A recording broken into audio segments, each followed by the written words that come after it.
we are given a 0 and a function, and we're asked to use this 0 to find all the zeros of this function. The function is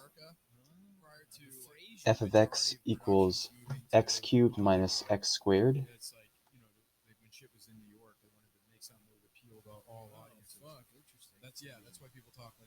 plus 4x minus 4.